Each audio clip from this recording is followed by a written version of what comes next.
Short question એમાં પહેલો દાખલો છે શ્રી સાઈ કંપની ચાલુ ગુણોત્તર બરાબર ચાલુ મિલકતો છેદમાં ચાલુ દેવા ચાલુ મિલકતો છેદમાં ચાલુ દેવા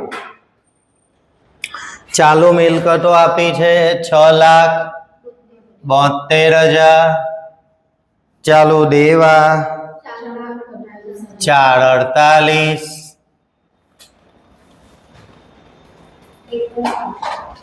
1.5:1 ચાલુ ગુણોત્તર 1.5:1 હવે અહીં કીધું ચાલુ ગુણોત્તર સુધારીને 2:1 કરવો હોય તો ચાલુ જવાબદારીઓ કેટલી ચૂકવવી પડે? ક્લિયર?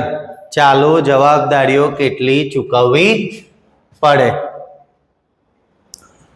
તો ચાલુ ગુણોત્તર બરાબર ચાલુ મિલકતો છેદમાં ચાલુ દેવા. હવે ચાલુ ગુણોત્તર કેટલો ગણવાનો કીધો? 2:1 એટલે એનો મતલબ ચાલુ ગુણોત્તર 2 ચાલુ ગુણોત્તર 2 ચાલુ મિલકત તેની તેજ ચાલુ મિલકત તેની તેજ કેમ કઈ શોધવાનું શું કીધું? ચાલુ જવાબદારી કેટલી ચૂકવવી પડે? તો ચાલુ દેવા આપણે ધારી લો x ને આ બાજુ લઈ લો ઉપર બરાબર 672 છેદમાં 2 x ઉપર આવી ગયા 2 નીચે આવી x ઉપર 2 નીચે x બરાબર 3,36,000 આ એવા આપણા ચાલુ દેવા અથવા ચાલુ જવાબદારી. હવે પહેલા આપણી ચાલુ જવાબદારી પહેલા ચાલુ જવાબદારી કેટલી હતી? 4,48,000. હવે ચાલુ જવાબદારી 3,36,000 એટલે દેવું ઘટ્યું 1,00,000. હા એનો ક્વેશ્ચન શું કીધો એને? હા એનો ક્વેશ્ચન શું હતો? ચાલુ જવાબદારીઓ પૈકી કેટલી રકમ ચૂકવવી જોઈએ? તો કે 1,12,000 ચાલુ જવાબદારી પૈકી ચૂકવવાની રકમ 1,12,000 ચાલુ જવાબદારી પૈકી ચૂકવવાની રકમ 1,00,000. પહેલા ચાલુ જવાબદારી 4,48,000 હવે 3,36,000 થઈ ગઈ તો કેટલા ચૂકવવા પડે? 1,12,000 પહેલો. બીજો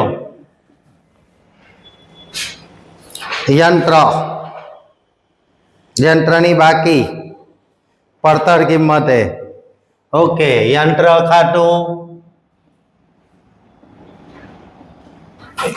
યંત્ર ઘસારા ફંડ ખાતું યંત્રની શરૂની બાકી 31/3/21 20,00,000 31/3/22 આખર બાકી 22,50,000 બરાબર. અને ઘસારા ફંડની શરૂની બાકી 7 લાખ. ઘસારા ફંડની શરૂની બાકી જમા હોય ધ્યાન રાખજો જમા હોય. આખર બાકી 7,50,000 7,50,000 શરૂની 7 લાખ આખરની 7,50,000.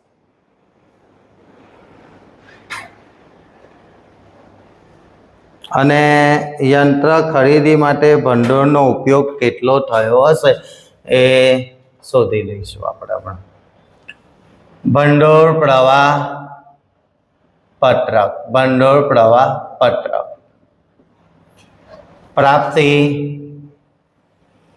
રકમ, ઉપયોગ, રકમ. પ્રાપ્તિ રોકડ આવે, ઉપયોગ રોકડ જાય. હવે હવાલામાં કીધું યંત્રની મૂળ કિંમત કેટલી છે? મૂળ કિંમત 2,50,000. 2,50,000 માઇનસ એકત્રિત ઘસારો 1,50,000. ઘસારા બાદ કિંમત 1,00,000. 1,00,000 વેચ્યું કેટલામાં? 50,000 માં વેચ્યું. વેચાણ 50,000. તો 50,000 ખોટ. ખોટ નહીં, 1,00,000 નું યંત્ર 50,000 માં વેચ્યું, 50,000 ખોટ. 2 વેચાણની, 2 ખોટની, 2 એકત્રિત ઘસારાની. 2 વેચાણની, 2 ખોટની, 2 એકત્રિત. યંત્ર વેચવું, રોકડ આવે, ભંડોળની ઉધાર. યંત્ર વેચતા ઉપજ 50,000. ઉધાર યંત્રના ખાતાની જમા બેંક ખાતે 50,000. યંત્ર વેચવું, રોકડ આવે, ભંડોળની ઉધાર, યંત્રની જમા. ખોટ 11મા ધોરણથી ભણીએ. સુધારેલ નાનોની ઉધાર. ખોટ એટલે ઉધાર ને, નાનોની ઉધાર, જે તે મિલકતની જમા. સુધારેલ નાનું ખાતે ખોટ. ખોટ ખોટ નાનોની ઉધાર, સુધારેલ નાનોની, જે તે મિલકતની જમા. એકત્રિત ઘસારો, ઘસારા ફંડની ઉધાર. એકત્રિત ઘસારો 1,50,000, ઘસારા ફંડની ઉધાર, જે તે મિલકતની જમા. એકત્રિત ઘસારો, એકત્રિત ઘસારો, ઘસારા ફંડની ઉધાર, જે તે મિલકતની જમા. મિલકતનું ખાતું બંધ કરી દો. શરૂની બાકી જે સાઈડ છે એ જ સાઈડ ડિફરન્સ કેટલો? 5,00,000. શરૂની બાકી જે સાઈડ છે એ જ સાઈડ ડિફરન્સ એટલે મિલકત વધી. યંત્ર વધ્યું. કેમ વધ્યું? મિલકત કેમ વધી? ખરીદી કરી ને, ખરીદી કરો, રોકડ જાય, જમા. યંત્રોની ખરીદી 5,00,000. આ જવાબ તમારી પાસે માંગ્યો છે, એ જ માંગ્યો ને. યંત્રની ખરીદી માટે ભંડોળનો ઉપયોગ. કેટલો ભંડોળનો ઉપયોગ? 5,00,000 યંત્રની ખરીદી. અને બીજો જવાબ નહીં માંગ્યો, છતાં આપણે સુધારેલ નાનું ખાતે લઈ જવાની રકમ 9,00,000. 9,00,000. 2,00,000 ડિફરન્સ નીકળે. શરૂની બાકી જે સાઈડ છે એ જ સાઈડ ડિફરન્સ એટલે જોગવાઈ વધી. રૂપિયો ક્યાંથી આવ્યો? ક્યાંથી આવ્યો? સુધારેલ. હા, તમને એવું પૂછે સુધારેલ નાનું ખાતે લઈ જાય રકમ તો કેટલી? 2,00,000. 2,00,000. ત્યાર પછી ત્રીજો શું નામ છે? દિવિતા. દિવિતા લિમિટેડ. રોકાણોનું ખાતું. અને શું માંગ્યું છે એને? રોકડ પ્રવાહ પત્રક. વિગત, રકમ. એમાં રોકાણ પ્રવૃત્તિમાંથી ઉદ્ભવતો રોકડ પ્રવાહ. રોકાણ પ્રવૃત્તિમાંથી ઉદ્ભવતો રોકડ પ્રવાહ માંગ્યો છે. રોકાણોની શરૂની બાકી 16,80,000, આખર બાકી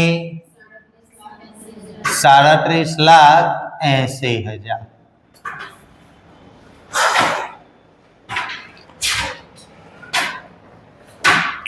રોકાણોની શરૂની બાકી કેટલી છે?